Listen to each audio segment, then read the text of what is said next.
In these sculptures, I've merged aspects of the built world and the natural world. River in the Sky is inspired by atmospheric rivers, channels that carry water vapor through the sky for thousands of miles until they unload rain, snow, and often massive flooding storms. In Water Makes Rivers Wherever It Can, I've entangled architectural structures with a flowing river.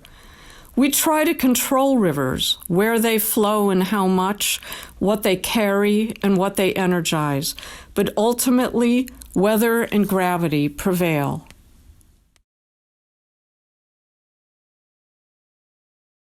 I build structures that talk about home. Full of both whimsy and sadness, they present home as sanctuary, reliquary, and playhouse. In this work, To Have and to Hold, toys and medical supplies cover a wooden shelter. A rope ladder hangs from its center.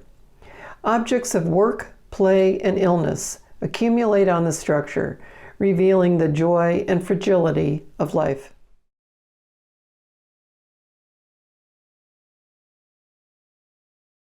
The rack line is a line of debris left on the beach by the high tide. Hi, I'm Rebecca McGee Tuck. I walk the rack line of the coast of Massachusetts, gathering materials while picking up the trash that poses a threat to the environment. My work in the show Build and Lay Bare is made using this collected sea debris. Through this work, I intend to raise awareness of the abuse that the oceans face by transforming pieces of marine debris into works of art and symbols of hope, calling attention to the consequences of polluting our oceans and encouraging a new commitment to action.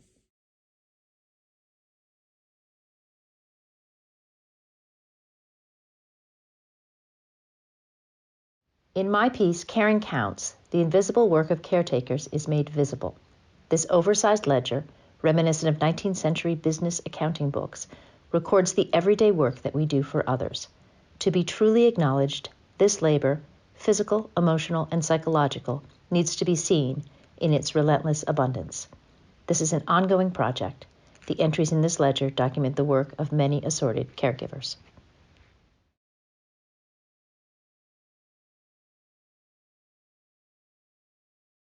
During my many years as a professor of media studies, I was primarily concerned with theoretical principles and digital methods.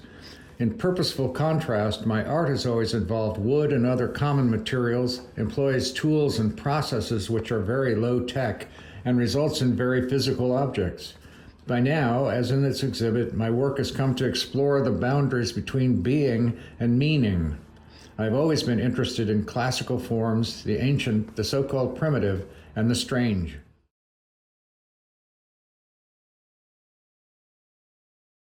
Hi, my name is Lisa Barthelson, and I work with and repurpose the debris from my family's post-consumer waste stream as my primary art-making materials.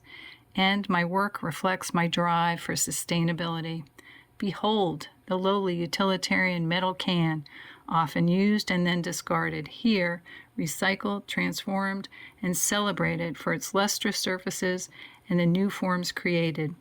Its uncanny family debris is reused to build a shimmering suspended tapestry that reveals the outer and inner beauty of the mundane and obsolete, and in the end follows the mantra, waste not, want not.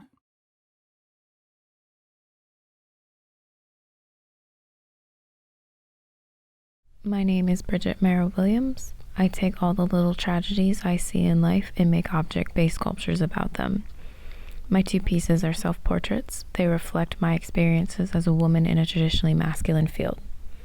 You Don't Want a Haircut is me accepting my own femininity, and Too Abrasive is a reminder that I won't shatter under the weight of anyone else's words.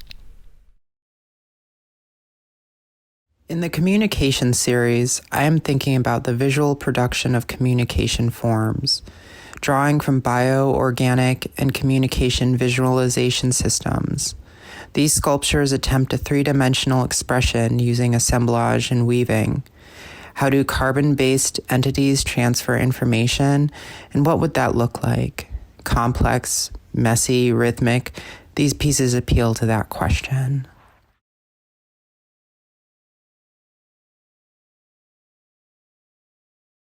The work highlights the beauty, meaning, and potential of found and accumulated objects. The materials speak to the endless consumerism and waste in our society. Inspiration comes from the physical characteristics of the objects themselves, but also in their past uses and the lives they once touched. Waste Management is a collection of cashmere sweaters in unsellable condition donated to a thrift shop associated with a local homeless shelter. Once rejected, these clothes get recycled into fiber or bundled to be sold to a reseller. Most of the sweaters had small moth holes that could easily have been mended to extend the life of the garment.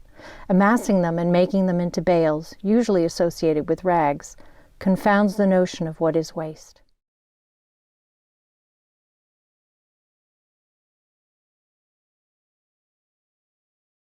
Hi, my name is Stacy Latt Savage. In these sculptures, Perpetual and Impact, I have choreographed repeated shapes to create emotive rhythmic gestures that embody the ebb and flow of life. The coexistence of opposites in my work, such as unraveling structure or dissolving form, get to the essence of what it feels like to be human.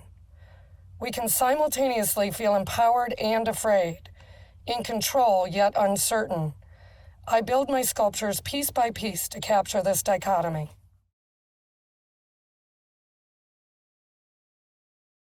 My name is Lynn Szymanski, and before attending art school, I was trained as a fine furniture maker, and that training has instilled a continued interest in ideas around domesticity.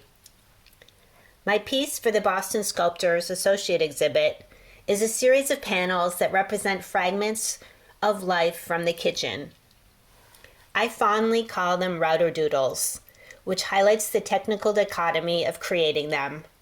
One is loud, messy, and stressful, while the other is quiet, relaxing, and free.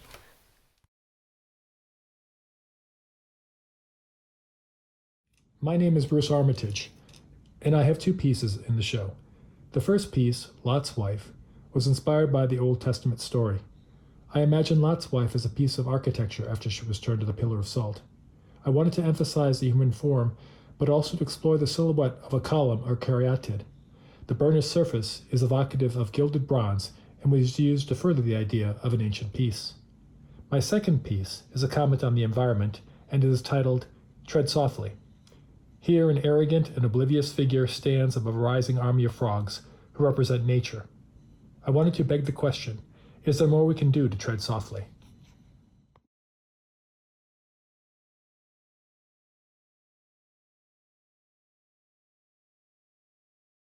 My name is Wenhao Tian.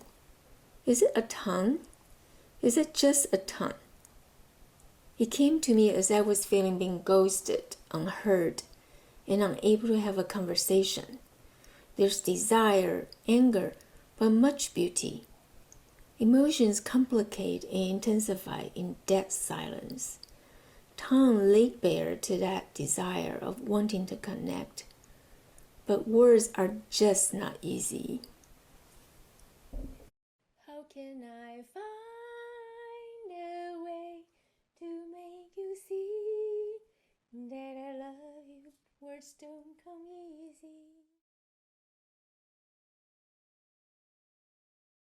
With these new sculptural explorations, I am imagining the present and future of nature on our human-dominated planet. Organic roots and synthetic components grow entangled in various ways, reminding us of corals, feathered organisms, and disease. The relationships depict infestation, symbiosis, or entanglement, contemplating nature's evolution and the interconnectedness of organic and synthetic life.